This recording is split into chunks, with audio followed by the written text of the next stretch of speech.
Hello to all nations, tribes, peoples, and tongues. Welcome to Storytime with Ray, where we read the King James Version of the Bible from Genesis to Revelation to take in the wisdom and understanding from the Word. Thank you for joining, and God bless.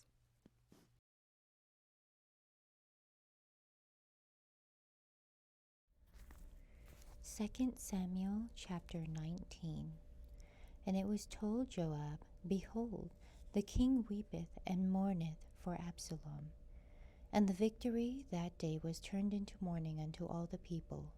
For the people heard say that day, how the king was grieved for his son.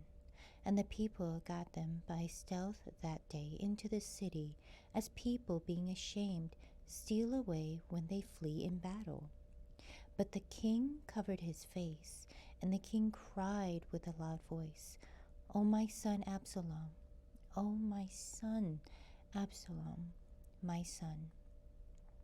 And Joab came into the house to the king and said, Thou hast shamed this day the faces of all thy servants, which this day have saved thy life, and the lives of thy sons, and of thy daughters, and the lives of thy wives, and the lives of thy concubines, and that thou lovest thine enemies, and hatest thy friends.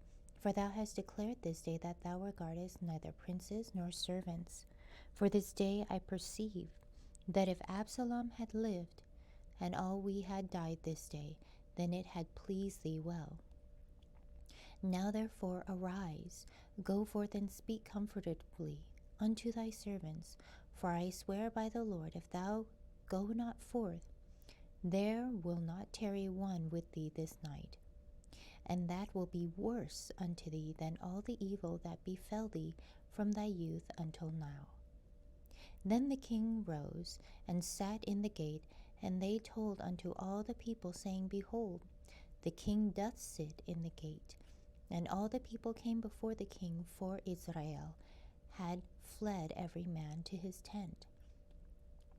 And all the people were at strife throughout all the tribes of Israel, saying, The king saved us out of the hand of our enemies, and he delivered us out of the hand of the Philistines. And now he has fled out of the land for Absalom. And Absalom, whom we anointed over us, is dead in battle. Now therefore, why speak ye not a word of bringing the king back? And King David sent to Zadok and to Abiathar the priests, saying, Speak unto the elders of Judah, saying, Why are ye the last to bring the king back to his house? Seeing the speech of all Israel is come to the king, even to his house. Ye are my brethren, ye are my bones and my flesh. Wherefore then are ye the last to bring back the king? And say ye to Amasa, Art thou not of my bone and of my flesh? God do so to me, and more also, if thou be not captain of the host before me continually in the room of Joab. And he bowed the heart of all the men of Judah, even as the heart of one man, so that they sent this word unto the king, Return thou and all thy servants. So the king returned and came to Jordan, and Judah came to Gilgal, to go meet the king, to conduct the king over Jordan. And Shimei, the son of Gera, a Benjamite, which was of Bahurim, hasted and came down with the men of Judah to meet King David. And there were 1,000 men of Benjamin with him, and Ziba the servant of the house of Saul, and his 15 sons, and his 20 servants with him. And they went over Jordan before the king. And there went over a ferry boat to carry over the king's household, and to do what he thought good. And Shimei the son of Gera fell down before the king, as he was come over Jordan, and said unto the king, Let not my lord impute iniquity unto me, neither do thou remember that which thy servant did perversely, the day that my lord the king went out of Jerusalem, that the king should take it to his heart. For thy servant doth know that I have sinned. Therefore, behold, I am come, the first this day of all the house of Joseph, to go down to meet my lord the king. But Abishai the son of Zeruiah answered and said, Shall not Shimei be put to death for this, because he cursed the Lord's anointed? And David said, What have I to do with you, ye sons of Zeruiah, that ye should this day be adversaries unto me? That shall there any man be put to death this day in Israel? For do not I know that I am this day king over Israel? Therefore the king said unto Shimei, Thou shalt not die. And the king sware unto him.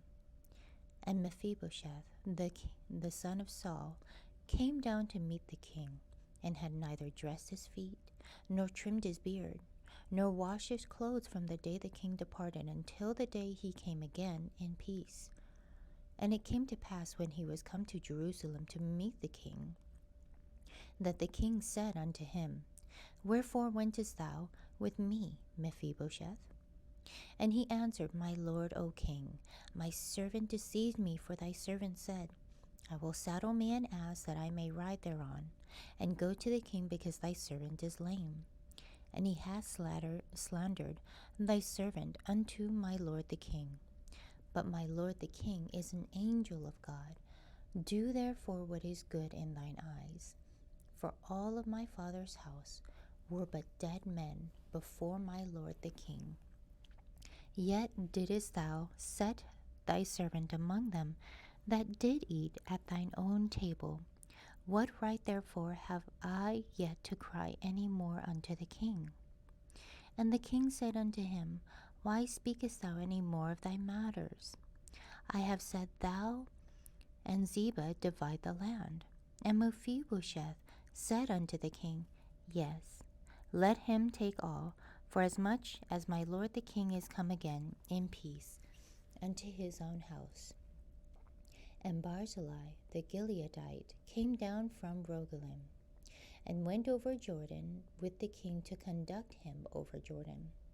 Now Barzillai was a very aged man, even 80 years old, and he had provided the king of sustenance while he lay at Mahanaim, for he was a very great man.